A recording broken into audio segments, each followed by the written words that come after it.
see Astha, and I don't do personal introductions, but then after having been with us for a long time, been associated with after college, that is, this is the first time that she's finally come to perform in a physical open mic, so it's a big thing for us. So here's Ode.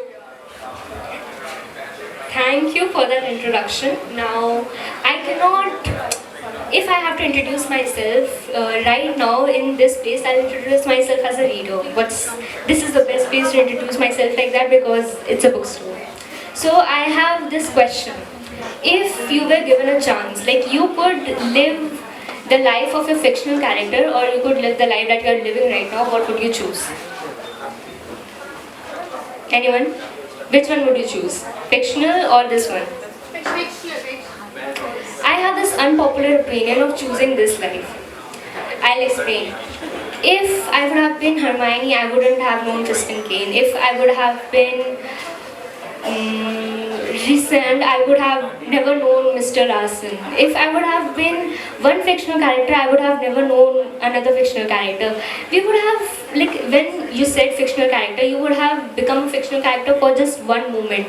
But when you actually read books, what do? You get engrossed, you get so engrossed while reading book that you become that character, and that is the magic of reading books. So a lot of people come up to me and ask me why do I read fictional books, and it's really uncommon. It's so sad that people don't read books, but everyone comes up to me and say, why don't you read non-fiction books? Why don't you improve your intelligence, your mental health and everything? But that is not what I want. I want to read fiction book. I want to fall in love. I want to experience that moments. I want to become that character, and that is why I have written this poem, to explain to them why I read fiction book, why I want to be engrossed in those pages, and why I want to have an escape from reality even if my life is good.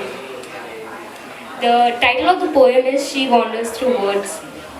Someone asked about her. We miss out on life for just ink and paper, for just words scribbled upon a page. Where does it take her?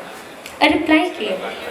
They take her to a place with no bounds of time, where illusion is the truth and reality is the crime.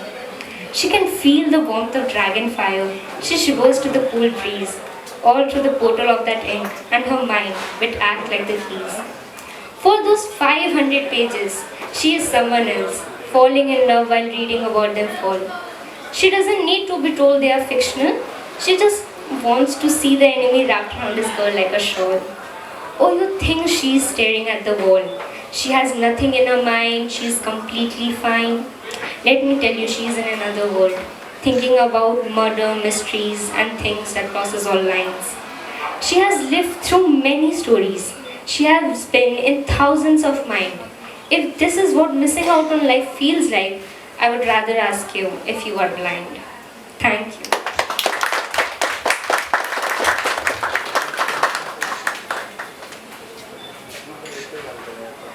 Thank you so much, Astha. Okay, that was amazing. Can we please have another huge round of applause? I didn't really get that. Sorry. Thank you, guys. You are an amazing audience. You have been.